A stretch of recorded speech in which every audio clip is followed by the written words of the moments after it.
This week's national forecast tells a powerful story of contrast across Canada, as two very different seasons battle it out from west to east.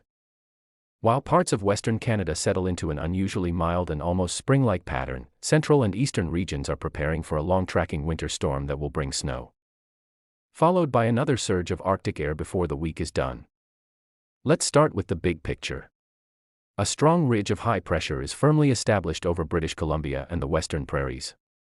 This ridge acts like a shield, blocking Pacific storms from moving inland across southern Canada. Instead of bringing widespread rain and snow to the west coast, incoming systems are being deflected northward, toward the north coast of British Columbia and into the Yukon. Because of that ridge, much of southern British Columbia remains relatively quiet to start the week. Coastal areas stay mild, with temperatures running above seasonal levels, and even interior regions are seeing snow levels rise. This is setting the stage for a notably warm stretch across parts of Alberta, Saskatchewan, and Manitoba as we move deeper into the week. However, while the West enjoys calmer conditions, the atmosphere is already organizing the next major winter system over western and northern Canada. By Tuesday, a Pacific storm pushes into northern British Columbia and the Yukon. Snow develops across the north coast and interior northern regions, while southern areas remain largely unaffected thanks to that persistent ridge. This separation between calm, mild weather in the south and active winter conditions in the north is the first sign of how sharply divided this week will be. As that system moves eastward, it begins to reorganize over the Northwest Territories. Colder air interacts with available moisture, allowing the storm to strengthen once again. By Wednesday, snow spreads into the northeastern prairies, particularly northern Saskatchewan and Manitoba. Accumulating snow is expected, and while this may not be a blockbuster storm at this stage, it sets the foundation for what comes next. By Thursday, the storm begins a southeastward descent toward the Great Lakes. This is a critical phase, as the system taps into additional energy and moisture. Snow spreads into northern Ontario, with increasing impacts for travel. Roads may become snow-covered, visibility could be reduced at times, and temperatures begin to trend downward as colder air follows closely behind the system.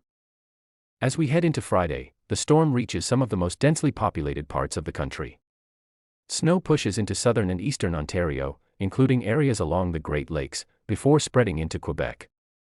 This phase of the storm is expected to bring more widespread snowfall, with the potential for steady accumulations through the day and into the evening.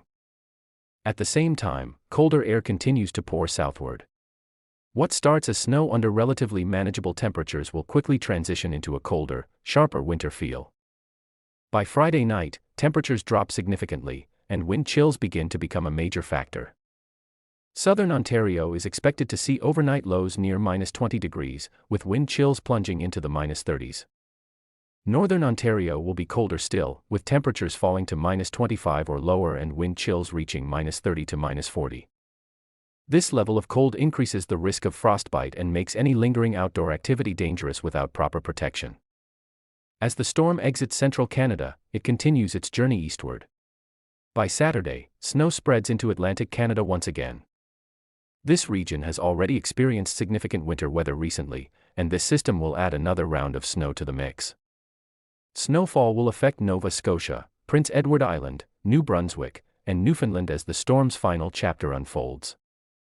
By Sunday, the storm gradually moves offshore, but impacts may linger, especially in areas exposed to strong winds.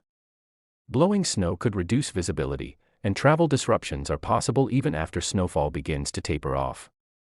Behind the storm, the Arctic air mass takes full control of eastern Canada. This is not just a brief cooldown. Temperatures remain well below seasonal averages, reinforcing winter's grip across Ontario, Quebec, and Atlantic Canada. The cold air sweeping over the still unfrozen portions of the Great Lakes raises the risk of lake-effect snow, particularly downwind of Lake Huron.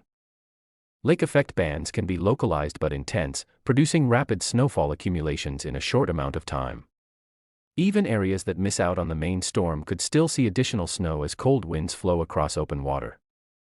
While eastern Canada braces for cold and snow, the west tells a completely different story.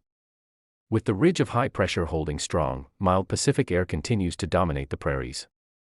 Cities across Alberta and Saskatchewan may see temperatures well above freezing, with some areas potentially reaching double digits by the end of the workweek. This warmth is striking, especially when compared to the deep cold gripping the east. It highlights just how dynamic and divided the national weather pattern is right now. Looking ahead, there are signs of a major shift on the horizon. As we move into the second week of February, the blocking pattern over Alaska is expected to break down. This is an important change, as it shuts down the cross-polar flow that has repeatedly delivered Arctic air into Canada. With that pathway closing, milder Pacific air is expected to spread across much of the country next week and into mid-February. This could bring a noticeable moderation in temperatures, especially across the prairies and parts of central Canada.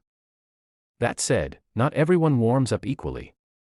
British Columbia may trend cooler, closer to seasonal norms, as the ridge weakens. Meanwhile, persistent blocking near Greenland could limit how consistently mild conditions become across southern Ontario and Quebec. In other words, while the worst of the Arctic outbreaks may ease, winter is far from finished. For now, the focus remains on this coast-to-coast storm and the sharp drop in temperatures that follows. From snowfall moving province by province, to dangerous wind chills late in the week, this system will have widespread impacts across Canada. It's another reminder that February begins much the same way January ended, with winter firmly in control for many, even as hints of change appear on the longer-range forecast.